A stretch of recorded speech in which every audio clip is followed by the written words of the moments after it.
సహజ సౌందర్యంతో నిండిన ఒక అందమైన గ్రామం బృందావనం. ఇక్కడ నదులు మెరిసి పూలు పరిమళించి ప్రజలంతా ఆనందంగా జీవించేవారు.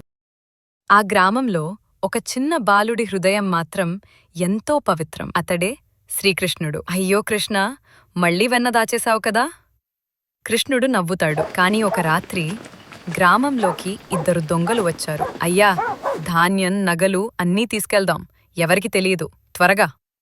వాళ్ళు అన్నీ దొంగిలిస్తారు. అయ్యో, ధాన్యం పోయింది, మా నగలు ఎవరు తీసుకెళ్లారు? గ్రామమంతా భయంతో నిండిపోయింది. కృష్ణుడు శాంతంగా చూస్తాడు. ఆందోళన పడవద్దు, వాళ్లను నేను కనుక్కుంటాను. అతడు అడుగుజాడలు చూసి అడవి వైపు నడిచాడు. దొంగలు ఆభరణాలు పంచుకుంటూ నవ్వుతుంటారు. ఎంత సంపాదించామో చూడు, గ్రామం వాళ్ళు మోసపోయారు. కృష్ణుడు ముందుకు వస్తాడు. ఇవన్నీ ఎందుకు దాచుకుంటున్నారు? గ్రామం మొత్తం భయపడుతోంది. కృష్ణుడు నెమ్మదిగా వేణువు ఊదటం ప్రారంభిస్తాడు. సంగీతం వాళ్ల హృదయాన్ని తాకింది. కృష్ణుడు కాంతితో మెరిసి మాట్లాడుతాడు.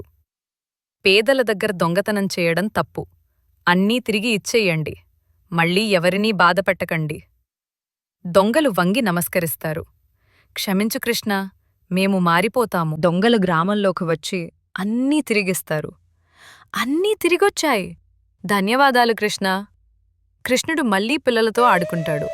వేణువు స్వరం వినిపిస్తుంది.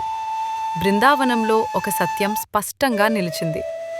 దుర్మార్గం ఎంతనా వచ్చినా మంచితనం ఎప్పటికీ గెలుస్తుంది.